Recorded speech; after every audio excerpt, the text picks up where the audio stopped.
E aí pessoal, tudo bem? Para quem não me conhece, eu me chamo Harley Pacheco, psicólogo do IPSI, né? E hoje a gente vai falar sobre um texto que eu acho muito interessante, tá? Esse é um texto que eu gostei de ler e eu gosto sempre de refletir sobre ele. Mas eu vou ler, vamos falar desse texto porque é um texto que chama Ideologias e Aparelhos Ideológicos do Estado, de um autor chamado Louis Althusser. Por que eu gosto desse texto? Aliás, por que vamos ler esse texto agora? Por que a gente vai avaliar e refletir em cima dele? Primeiro, porque eu sou muito questionado sobre Foucault. As pessoas leem os textos de Foucault, eu li algumas coisas dele, a História da Sexualidade, mais uma outra obra, e eu acho muito simples ler Foucault. Mas eu sempre digo assim, antes de você ler um autor, você tem que ler os caras que endossassem esse autor, ou que pensasse de maneira parecida com esse autor. Porque aí ler livro é como você juntar correntes, né? Uma argolinha dentro da outra assim, e aí as coisas vão se encaixando. Se você for ler, né? Se você ler todos eles ou parte deles, né?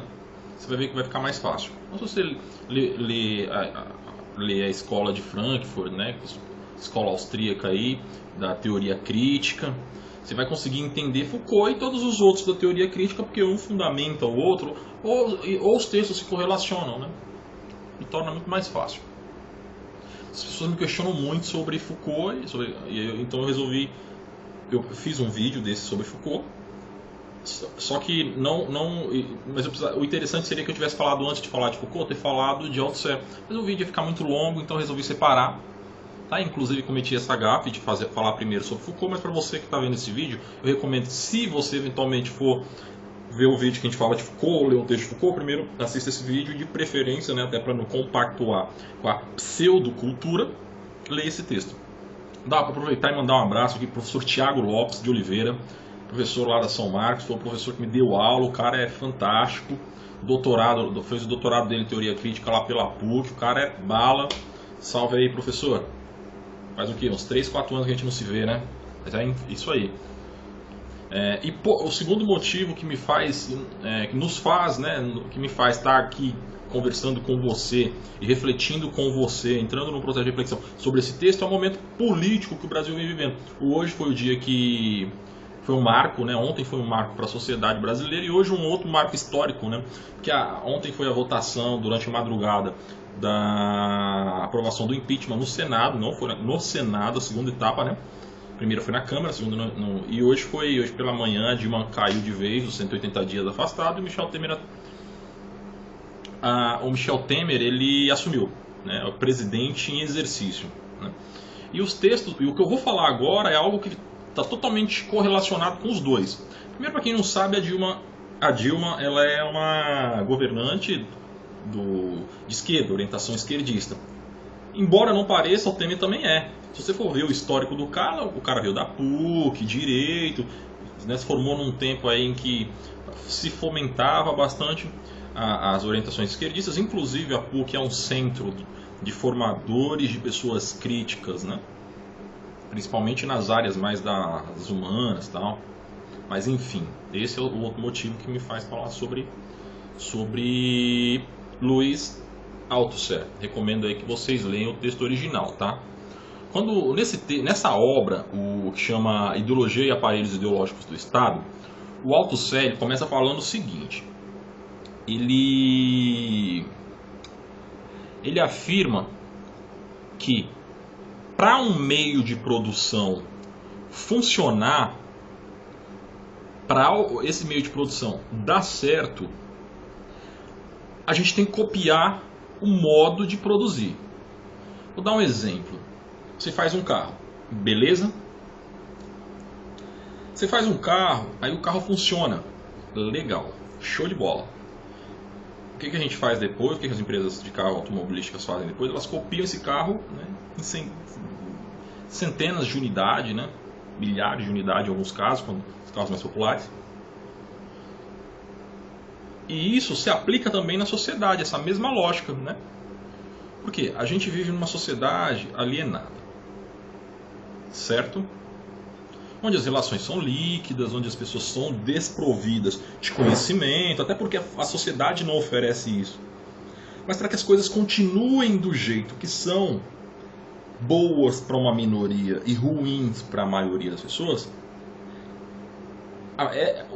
essa minoria que comanda a sociedade, né, vamos falar de micro no Brasil, falando agora do nosso Brasil, do nosso país, elas precisam fazer com que os modelos de reprodução, de dominação, continuem sendo reproduzidos. E aí é que entra a colocação do Lao-Tse, quando ele diz que para a produção dar certo a gente precisa copiar o meio de produção, né? O modelo de se produzir. Assim, é um negócio meio maluco, mas faz todo sentido, né? E uma coisa interessante é que ele escreveu isso lá atrás, ele não está falando isso hoje, né? Ele está falando isso numa época bem... Não, ele não falou isso há milênios, mas ele falou já há algumas décadas, né?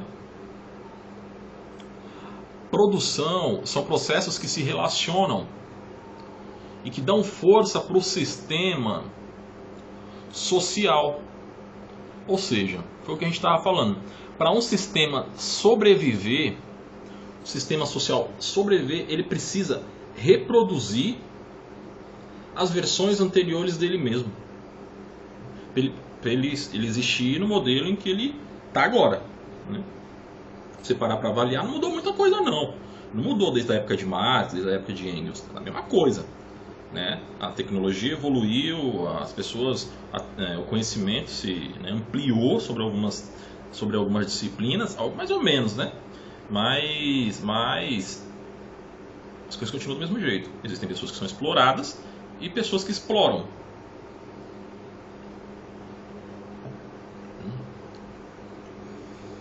O Lao-Tse, ele fala assim que até mesmo os capitalistas, né,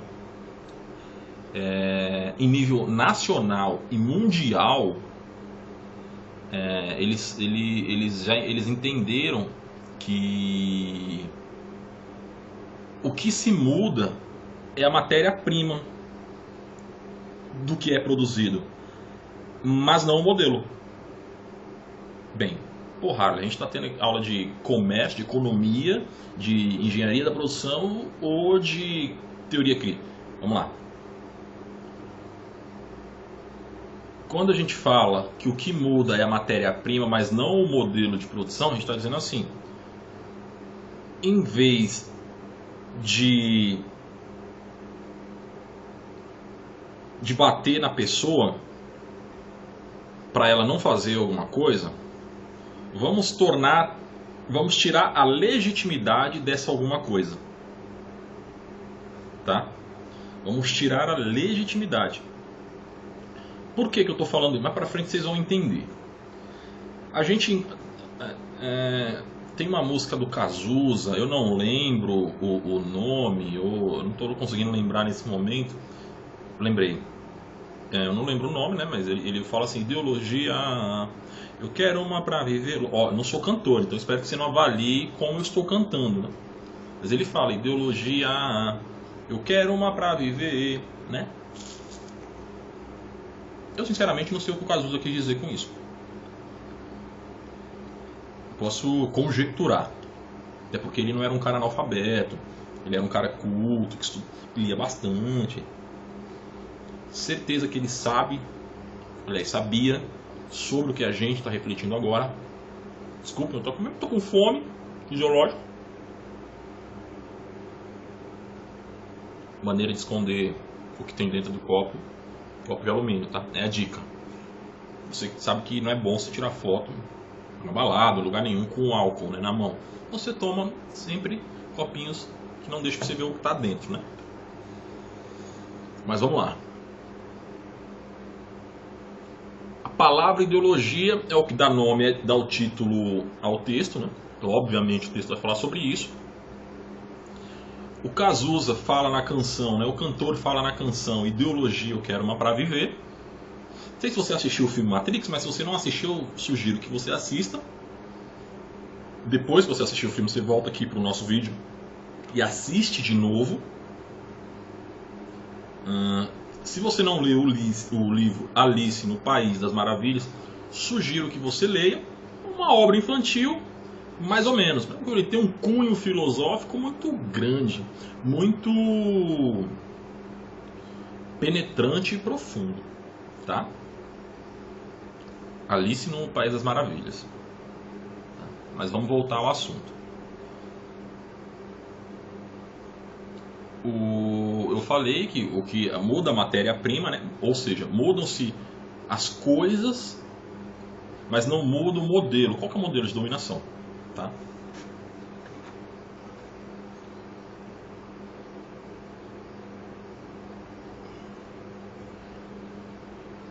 Quando a gente fala de... A gente tem que entender que a gente está falando aqui de reprodução dos meios de produção, tá? A gente não está falando das forças produtivas, tá? Meios de produção, forças produtivas, são coisas diferentes, tá?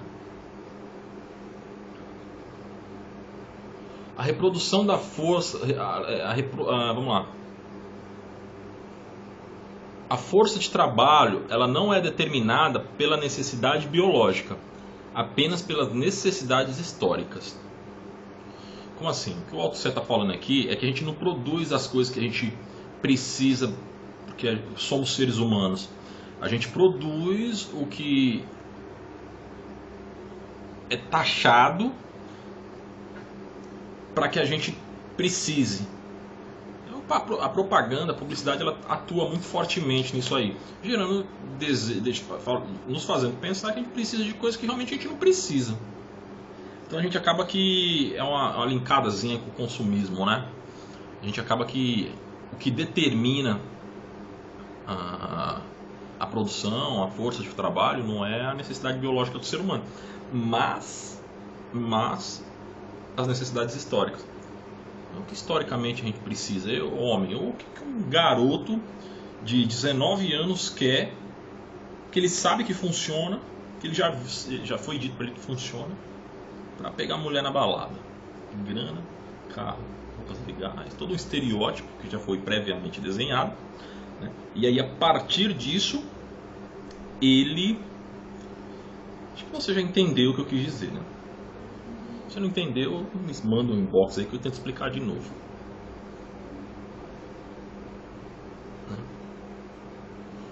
Enfim, o que importa? O Althusser, ele continua dizendo, fazendo uma crítica, mas agora ele faz uma crítica que o modelo capitalista, ele não qualifica um trabalhador para a sociedade. Para ele, aliás, ele não qualifica vou dizer isso. No modelo, ó, eu vou ler o que o Althusser fala, até para vocês me ajudarem nesse nosso diálogo a refletir. Ele fala assim, ó, ele escreveu, né? Escreveu assim, ó: no modelo capitalista, a qualificação do trabalhador tende a ocorrer fora da empresa. Isso aqui, eu sei que não parece, mas é uma crítica ferrenha à escola, tá? Por quê? Porque o Althusser trata a escola como um lugar que não ensina habilidades para o nosso desenvolvimento biopsicossocial, mas um lugar que molda pessoas com regras, com instituições, né? Com ordens, para que a gente sirva como trabalhador para a sociedade capitalista, para as empresas, né? É isso que ele está querendo dizer aqui. O Althusser está dizendo, ele usa inclusive essas palavras, que as escolas elas estão formando escravos para o sistema. Isso é foda. Porque é verdade. Eu lembro quando uma vez eu tinha uma professora chamada Setsu, professora de matemática, ela pegava no meu pé. Demais. Ela deu aula para minha irmã, uma menina toda certinha, pá, tirava uma nota ótima, excelente. Eu não, só queria saber de ir para a escola para jogar bola. E para ficar com as menininhas atrás do muro. A professora Setsuko de matemática, manda um abraço para a professora. Sempre pegava no meu pé e uma vez ela perguntou o que eu queria fazer da vida, já que eu não ia para a escola, não ia estudar, não ia arrumar um emprego. Eu falei, professora, eu era jogador de futebol. Não precisa saber fazer muita conta, não precisa ser uma pessoa extremamente inteligente para ser um jogador de futebol. Basta saber jogar bola. Isso virou um estereótipo na escola, aliás, estereótipo não, virou estigma na escola, virou uma marca registrada de um aluno. Olha o que o aluno disse, olha, né, na mente da professora isso aí foi o fim da picada, e ela sempre me usava como exemplo, para vir exemplo. Né? O que eu estou querendo dizer? Que a professora ela não ensinou habilidades para que, como é hoje na Alemanha é assim, ô professora Setsuko, saiba que a gente tomou de 7-1 da Alemanha, porque na Alemanha funciona como eu estou dizendo que funciona. Ou como eu vou dizer agora. Na Alemanha, hoje, eles ensinam... A Alemanha é um lugar que está sempre à frente dos outros países, tá? É um solo fértil para ideias. Na Alemanha, eles ensinam já na escola habilidades para os alunos, para que os alunos eles saiam de lá, ó, e façam o que querem fazer, o que gostam de fazer. Tanto que as escolinhas de futebol, elas estão nas escolas. Só que nos outros modos... Não estou dizendo que a Alemanha é um paraíso, não, tá? Estou dizendo que neste ponto específico a Alemanha é ótima e está à frente da gente, do mundo, né? Eu queria jogar bola, eu queria ser jogador de futebol, e tinha lá gente que queria ser cantor, tinha outros lá que queriam ser pagodeiros, tinha outros lá que queriam ser empresários. Teve uma época na minha vida na escola, desde pequeno eu queria ser político. A escola ela tinha o dever de trabalhar esses aspectos em mim, não querer me formar como a professora Setsuko queria. Não é uma crítica à professora não, tá? Na verdade mas não é nada pejorativo. Me formar para ser um escravo da sociedade, né? Percebe? E é isso que o Lao Tse está querendo dizer, né? E essa é a crítica do Lao Tse à escola, dizendo que formam escravos para o sistema. Aí ele continua dizendo que, que as escolas elas nos ensinam habilidades, mas que só servem para as empresas, né?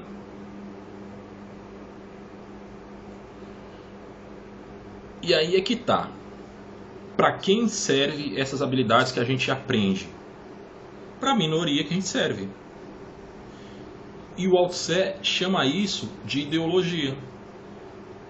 E aí é que entra a palavra, sabe que todo título, as pessoas às vezes usam o título de um texto de maneira equivocada, mas o título ele tem que ser um resumo fiel, né, uma indicação fiel do que tem no texto. Você está falando, o Lao Tse fala de ideologias e aparelhos ideológicos do Estado, então obviamente tem que falar de ideologia. O que são ideologias? Agora vocês vão entender porque eu falei, pô, sei lá o que o Cazuza tinha cheirado muito. Não vou falar isso, senão vou ser processado. Mas vai saber o que o Cazuza tinha feito, ou o que ele estava fazendo para compor uma música assim, sem nem ser dele. Né? Ideologia, eu quero uma para viver. Porque a ideologia é uma verdade, isso é uma definição minha, tá? É uma verdade que serve para nos alienar, para nos desencaminhar de uma verdade.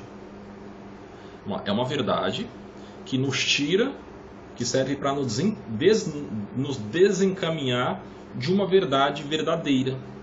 Por que eu falei verdade verdadeira? Porque a palavra verdade ela pode ser escrita de várias formas. Se você for estudar filosofia, você vai entender por que eu falei verdade verdadeira. O que é uma verdade verdadeira? E o que é uma verdade? Verdade, eu falar assim, ó.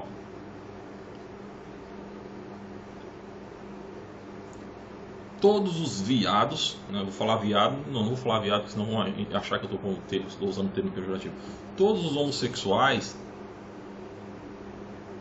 que se relacionam entre si, não prestem atenção na palavra, tem que pegar o sentido da frase. Os homossexuais, eles não podem ter filhos. Isso é uma verdade? É.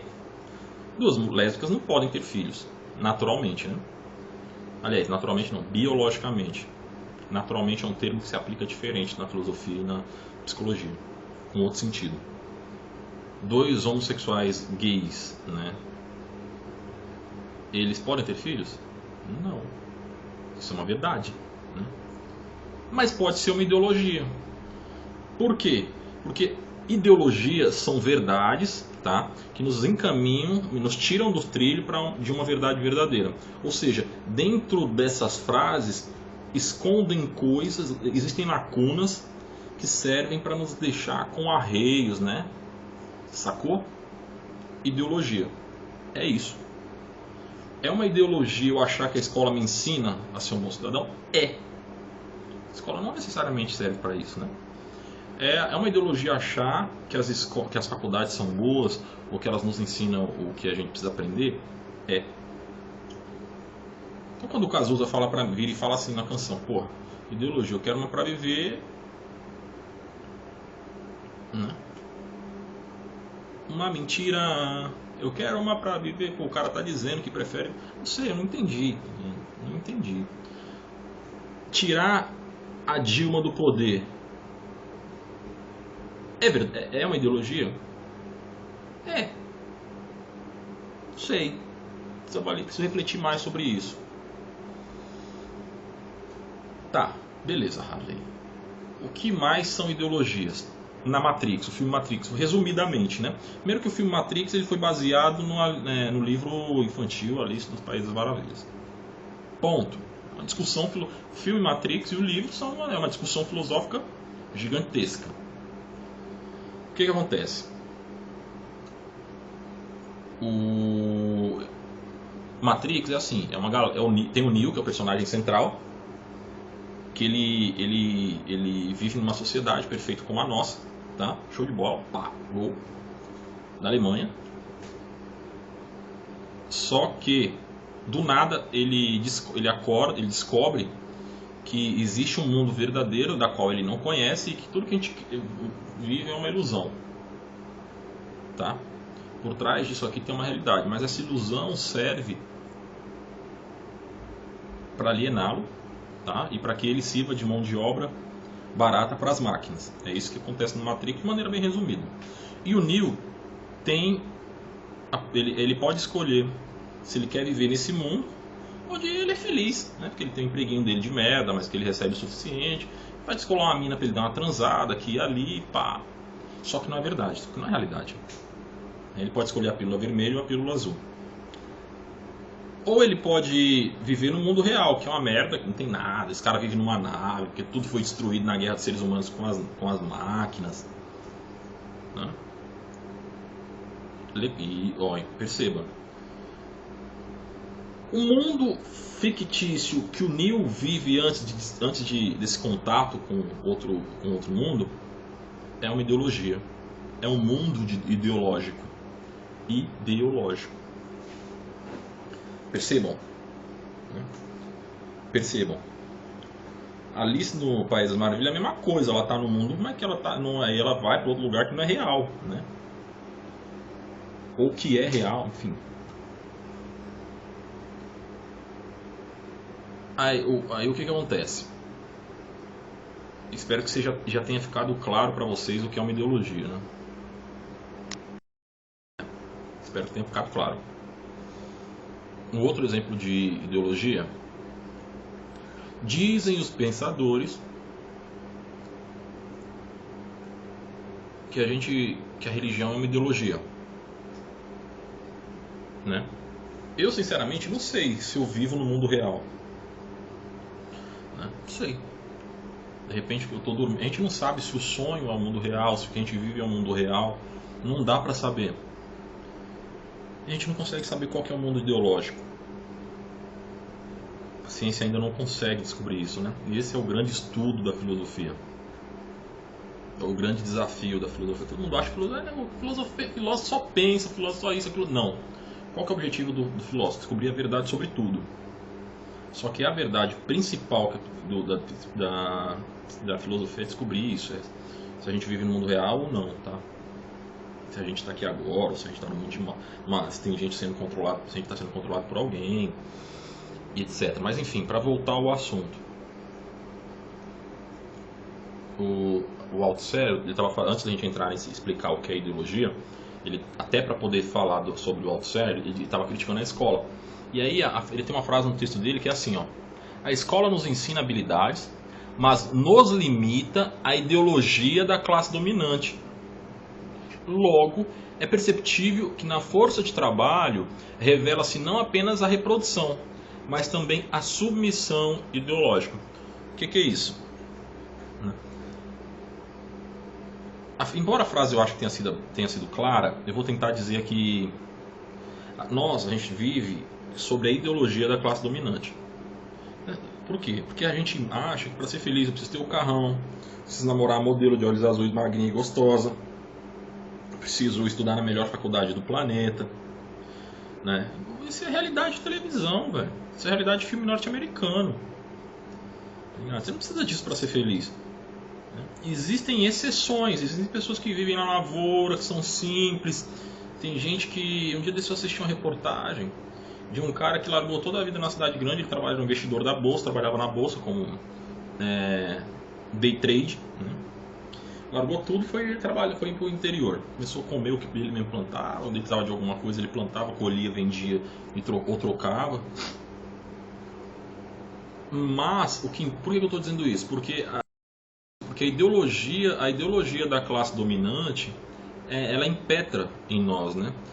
E quando surge uma exceção como essa exceção ela é taxada como louco. O cara é doido fazer isso, o cara é louco sair da grande cidade, o cara é louco deixar de trabalhar na bolsa. Mas por que acontece isso? Porque a ideologia nos faz ser meio... Ela nos estigmatiza dessa forma para que a gente continue vivendo sobre a ideologia da classe dominante. Essas exceções que surgem, elas surgem de propósito, só para a gente olhar e falar assim, tá vendo como é uma merda viver daquele jeito? Vamos voltar para a nossa Matrix, vamos voltar para nosso mundo real, para nossas ideologias que são impostas pela classe dominante. Acho que Michel Temer é classe dominante. Michel Temer é um paspalho. Tá? Você acha que que é o cara mais rico do Brasil? Não sei agora, não deve ser o Dias Branco, mas se não é um deles, né? Esses caras são os paspalhos, esses caras, eles não representam nada, eles não formam ideologia nenhuma. Quem forma a ideologia? São as grandes indústrias mundiais, entendeu? São mas grandes mesmo, tipo a Microsoft, tipo o Facebook, sacou? Esses caras é que geram as ideologias, né? Ou que vão drivando as ideologias. Quando a gente fala de classe dominante, lógico, essas pessoas ricas do Brasil, né? Eles fazem parte da classe dominante? Fazem, né? Mas eles não têm representatividade nenhuma, né? Esses caras na S consentindo, esses caras são uns paspalhos, não sabem de nada. A gente escuta às vezes os caras se acharem, né, partes da classe dominante representando lá. O cara vota numa classe. É justo você defender a classe da qual você faz parte, né? Esses caras eles defendem a classe dos ricos, mas a classe dominante, mas eles não fazem parte da classe dominante. A classe dominante é 6% do planeta, que são os detentores de 80% dos recursos. Ponto. Tá? Mas enfim, escolas nos ensinam habilidades, mas não limitam as ideologias dominantes. É como se essas exceções, como eu estava falando, elas surgem para que a gente olhe e fale assim, que merda, olha só, velho, vou voltar para Matrix mesmo. Porque isso acontece no filme. Tem uma hora que o cara, tem um dos personagens lá, uma das personagens, né? A personagem, não é o personagem, as personagens, embora ele seja do sexo masculino, ele olha lá e fala, pô, não quero viver assim, meu, que merda, eu preciso comer um bife, velho, eu tô cansado de comer ração. Só que bife não existe, né? O que existe é uma falsa sensação de degustar bife, mas que ele só consegue na Matrix. Então ele quer voltar para Matrix e o cara lá, um dos caçadores um dos caras que são defensores da Matrix, que é um robô, né? Ele promete pro cara, não, se você ajudar a ferrar com o Neo, a acabar com toda isso aí, com a humanidade, eu te devolvo pra Matrix e você vai ter uma vida de rei lá, você vai ser rico, você vai ter várias mulheres, entendeu? Show de bola. Mas vamos lá. O Althusser, ele afirma que na teoria marxista faltam algumas coisas. Ponto. Lembra que no começo eu falei que para entender algumas coisas primeiro você tem que ler outras? Eu já li Marx, né? Já li, inclusive tem alguns livros. Tem um livro dele aqui muito bom. Tem outro do Friedrich Engels, tá?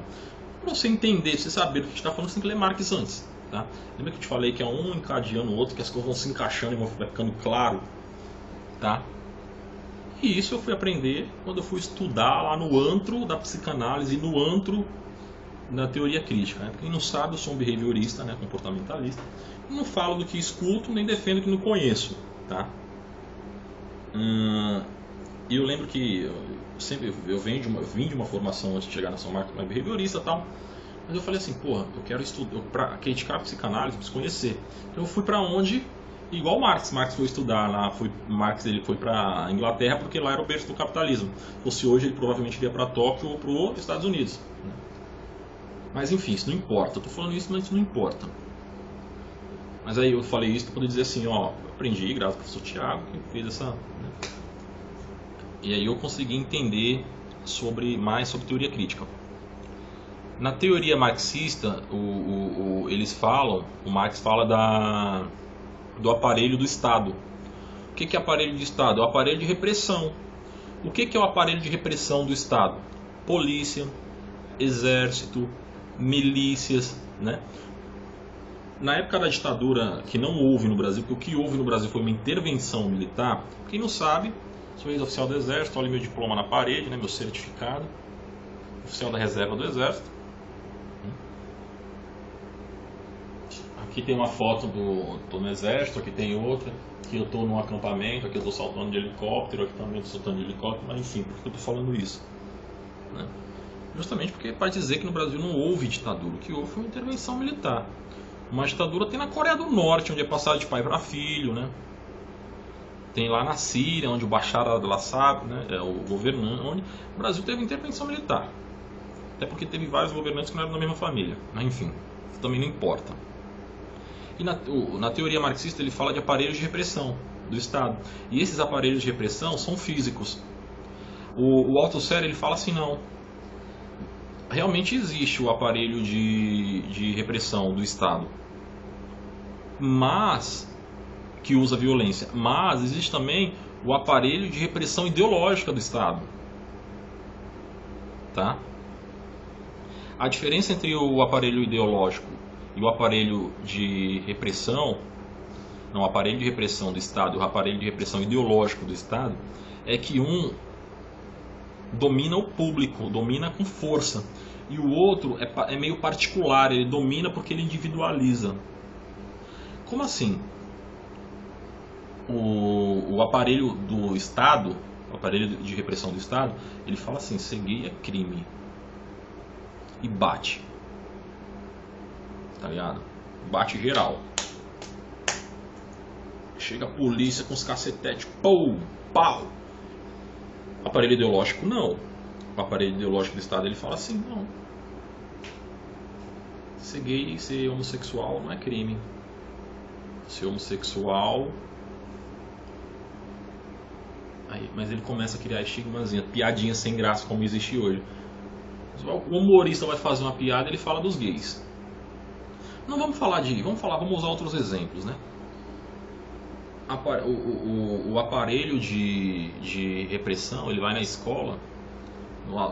Teve lá em São Paulo, lá eu sou paulista, quem não sabe, eu estou morando em Fortaleza. Em São Paulo eu vi no jornal a molecada parando nas escolas. O aparelho de repressão do Estado vai lá e bate em todo mundo, tira todo mundo à força. O aparelho ideológico, ele põe na mídia assim, não, esses caras são baderneiros, esses caras aí são vândalos, esses caras são aprendizes de terroristas. Percebe como existe a repressão, mas ela é velada? Ou ela é disfarçada? Sacou? Existe uma relação binária aí e um contexto cheio de lacunas, né? O aluno é vandalista, ele pratica vandalismo, o aluno é isso, é vagabundo, é aquilo outro, mas ninguém fala que ele está lá porque não tem comida, né? Porque deixam ele estudando 6 horas por dia e não tem uma refeição. Sacou? Essas lacunas é que formam as ideologias. O nosso dever de seres pensantes, seja você filósofo, seja você sociólogo, seja você como eu, psicólogo, é achar essas lacunas e torná-las evidentes. Entendeu? Para que as pessoas não sejam enganadas e manipuladas. Tá? E aí é que entra a iniciativa privada, né, por meio da propaganda, fazendo gerar desejos na gente, aí, de coisas que a gente não precisa, que a gente nem conhece, que a gente não gosta, e que cheio de ideologias para que a gente consuma e fique sempre nas mãos dele. Eu estou falando de consumir, mas serve para outras coisas também, né? A Dilma está sendo tirada do poder. Eu realmente torci para a queda dela, né? Acho que e a queda do PT também. Sou um cara de esquerda, mas eu acho que o PT errou quando negou que houve corrupção. teoria gramscista diz que a gente tem que se aliar com o capital privado para poder estabelecer a metodologia socialista. Gramsci diz isso. O Fernando Henrique fez isso, que foi uma beleza. O Lula também fez. A Dilma não. A Dilma errou. Eu torci para que ela caísse. Ainda bem que ela caiu. E agora eu espero que a gente, que nós, e nisso eu me incluo, entremos num processo de reflexão para que a gente se reestruture e volte para o poder, mas de uma maneira mais coerente. Mas por que eu estou falando isso? Porque tiraram a Dilma com um pseudo-crime, um falso crime. Não existe. O crime de pedalada fiscal até existiu, mas todo mundo faz isso, cara. Eu faço isso, você faz isso. Quem aqui não pega empréstimo?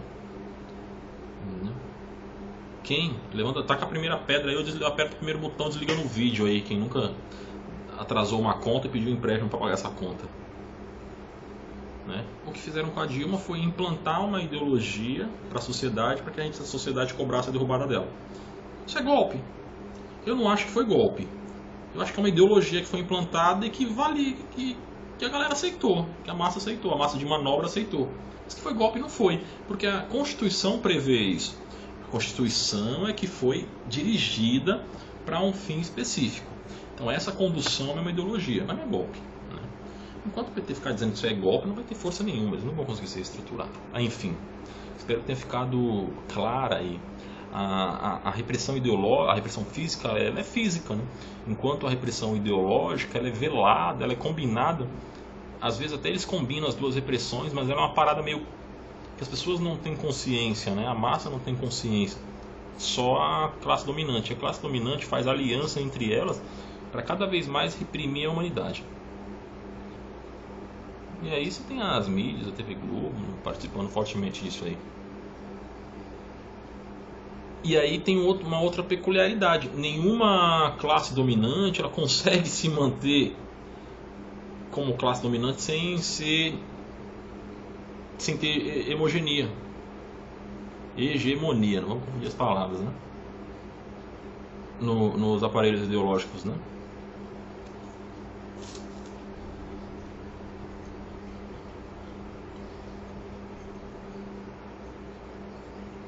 Geralmente os dominadores, os ditadores, eles dominam as instituições. Eles não negam, mas limitam. Lembra que eu falei das lacunas? Cara, ele não te nega a informação, ele limita, de modo que a informação seja interessante para ele.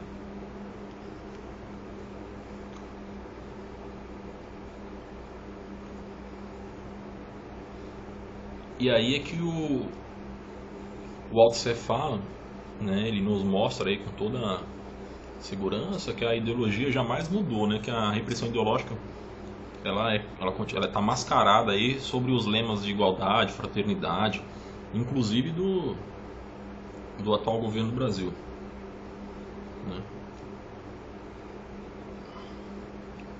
Só que disfarçado sobre esse lema, a produção da repressão ela continua sendo reproduzida.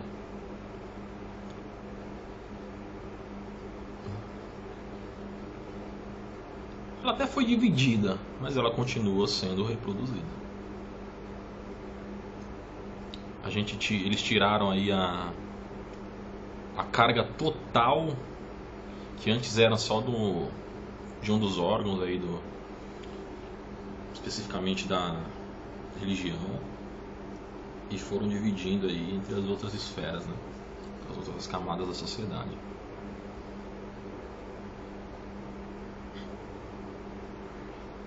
E a maior prova disso é que a reprodução dos meios de produção é a forma que a burguesia arrancou do clero o poder de repressão.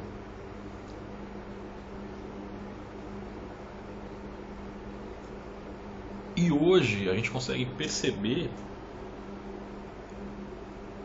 que a burguesia reproduz aí, passa para suas gerações, que a ideologia, ela é mais, a repressão ideológica, ela é mais importante do que a física, né? E que é mesmo, né? Para o vídeo não ficar muito longo, a gente poderia falar mais sobre isso, mas eu acho que o que a gente falou já dá uma elucidada, já te convalida e já para você, já te deixa, já faz com que você entenda melhor os termos do Foucault, que era o objetivo geral da nossa leitura. Recomendo que vocês leiam os textos do Teodoro Adorno, para que vocês tenham mais clareza, inclusive, em alguns conceitos que a gente falou aqui. Grande abraço, muito obrigado aí, pessoal.